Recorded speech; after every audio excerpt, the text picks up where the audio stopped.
ఆకాశవాణి ప్రాంతీయ వార్తలు చదువుతున్నది పోపూరి మురళీకృష్ణ ప్రసాద్. ముఖ్యాంశాలు. మావోయిస్టు ప్రభావిత రాష్ట్రాల ముఖ్యమంత్రులతో కేంద్ర హోంమంత్రి అమిత్ షా ఈరోజు సమావేశం నిర్వహిస్తారు. ఆంధ్రప్రదేశ్ ముఖ్యమంత్రి నారా చంద్రబాబు నాయుడు ఈరోజు నుంచి 2 రోజుల పాటు ఢిల్లీలో పర్యటించనున్నారు. సాంకేతిక కారణాలతో వరద సాయం అందని ప్రజల ఖాతాల్లో ఆంధ్రప్రదేశ్ ప్రభుత్వం ఈరోజు నగదు జమ చేయనుంది.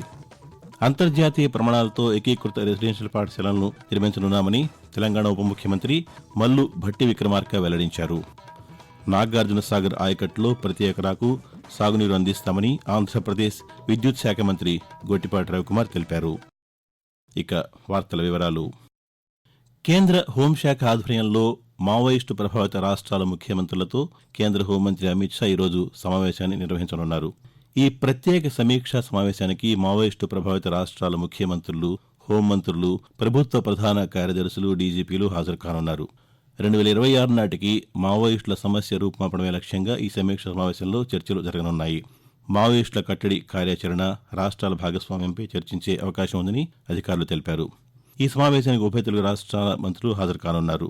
ఆంధ్రప్రదేశ్ నుంచి హోంమంత్రి వంగలపూడి అనిత, ప్రభుత్వ ప్రధాన కార్యదర్శి నీరబ్ కుమార్ ప్రసాద్, డీజీపీ ద్వారకా తిరుమలరావు హాజరు కానున్నారు. తెలంగాణ నుంచి ముఖ్యమంత్రి ఏ రేవంత్ రెడ్డి, ప్రభుత్వ ప్రధాన కార్యదర్శి ఏ శాంతికుమారి, డీజీపీ డాక్టర్ జితేందర్ హాజరు కానున్నారు.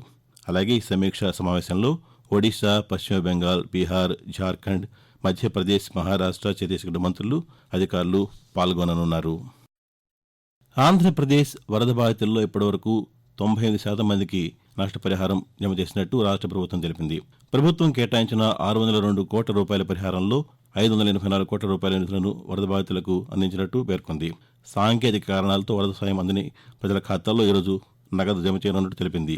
ఆధార్ అనుసంధానం సహా పలు కారణాలతో ఇప్పటికీ పరిహారం పొందని ఒక్కో కుటుంబానికి నగదు బదిలీ చేసే కార్యక్రమాన్ని ప్రభుత్వం కలెక్టర్లకు అప్పగించింది.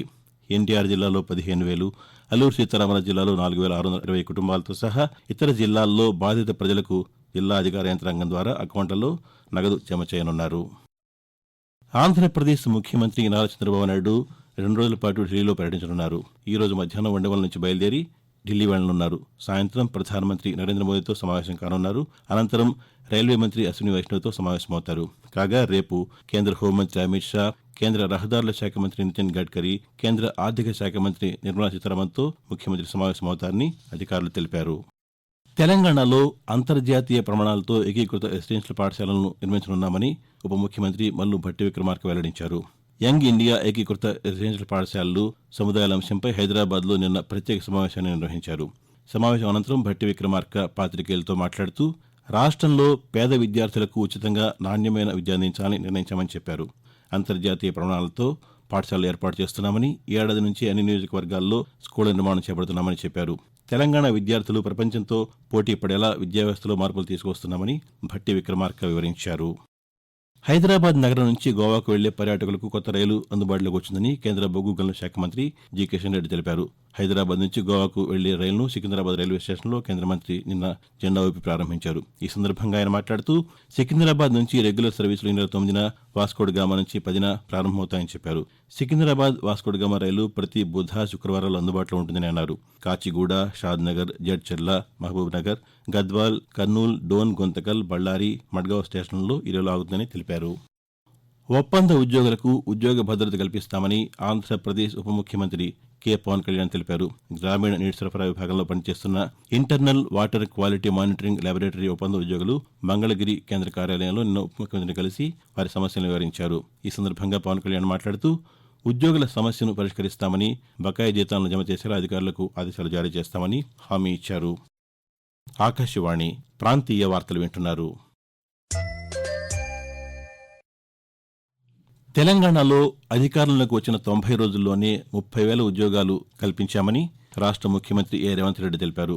హైదరాబాద్ శిల్పకళా వేదికలో ఏర్పాటు చేసిన కొలువుల పండుగ కార్యక్రమంలో ముఖ్యమంత్రి నిన్న పాల్గొని ప్రభుత్వ ఉద్యోగాలకు ఎంపికైన 1,635 మందికి నియామక పత్రాలను అందజేశారు. తెలంగాణ పునర్నిర్మాణంలో అందరూ భాగస్వాములు కావాలని కోరారు. ఈ నెల 9న సాయంత్రం 4 గంటలకు ఎల్బీ స్టేడియంలో 1,163 టీచర్ల ఉద్యోగ నియామక పత్రాలు అందించనున్నామని చెప్పారు.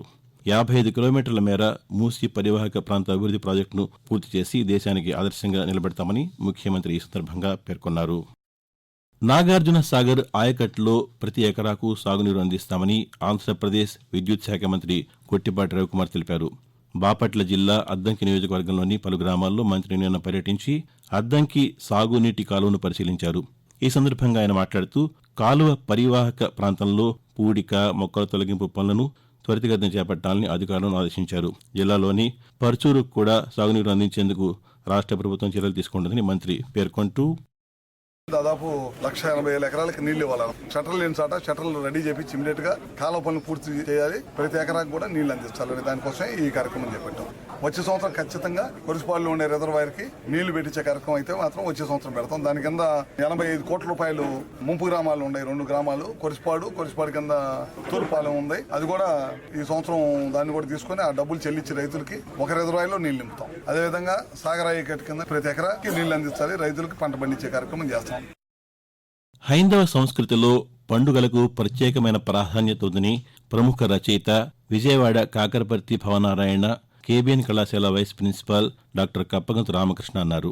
ఆయన రాసిన హైందవ సంస్కృతి వైజ్ఞానికత పుస్తకాన్ని తిరుమల బ్రహ్మోత్సవాల్లో భాగంగా నిన్న జరిగిన సింహవాహన సేవకు ముందు తిరుమల తిరుపతి దేవస్థానం కార్యనిర్వహణాధికారి జె శ్యామలారావు ఆవిష్కరించారు. ఈ సందర్భంగా డాక్టర్ రామకృష్ణ మాట్లాడుతూ ప్రతి పండుగ వెనుక ఒక శాస్త్రీయత, సంప్రదాయం, వైజ్ఞానికత దాగి ఉన్నాయని అన్నారు. సనాతన హైందవ జీవన వ్యవస్థ సర్వోన్నతమైన వ్యవస్థగా రూపొందేలా ఋషులు అద్భుత కృషి చేశారని తెలిపారు.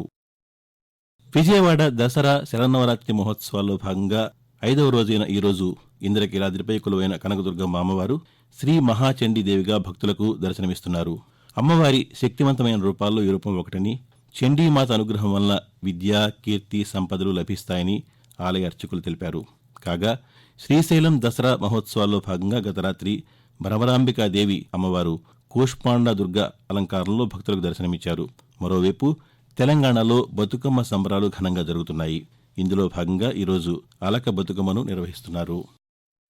ఆంధ్రప్రదేశ్లోని తిరుమల శ్రీ వెంకటేశ్వర స్వామివారి సాలకట్ల బ్రహ్మోత్సవాల్లో ఈరోజు మలయప్ప స్వామి కల్పవృక్ష వాహనంపై ఉభయ దేవేర్లతో కలిసి దర్శనమిస్తారు.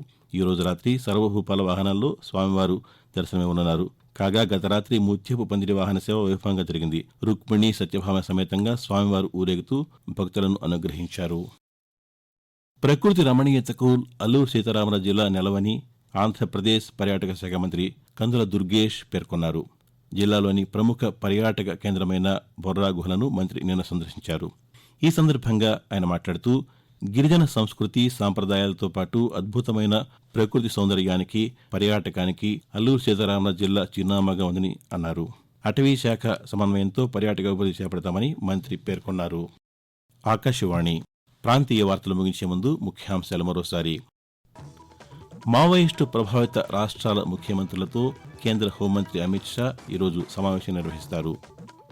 ఆంధ్రప్రదేశ్ ముఖ్యమంత్రి నారా చంద్రబాబు నాయుడు ఈరోజు నుంచి 2 రోజుల పాటు ఢిల్లీలో పర్యటించనున్నారు. సాంకేతిక కారణాలతో వరద సాయం అందిన ప్రజల ఖాతాల్లో ఆంధ్రప్రదేశ్ ప్రభుత్వం ఈరోజు నగదు జమ చేయనుంది. అంతర్జాతీయ ప్రమాణాలతో ఏకీకృత రెసిడెన్షియల్ పాఠశాలను నిర్మించనున్నామని తెలంగాణ ఉప ముఖ్యమంత్రి మల్లు భట్టి విక్రమార్క వెల్లడించారు. నాగార్జున సాగర్ ఆయకట్టులో ప్రతి ఎకరాకు సాగునీరు అందిస్తామని ఆంధ్రప్రదేశ్ విద్యుత్ శాఖ మంత్రి గొట్టిపాటి రవికుమార్ తెలిపారు. ఆకాశవాణి ప్రాంతీయ వార్తలు ఇంతటితో సమాప్తం.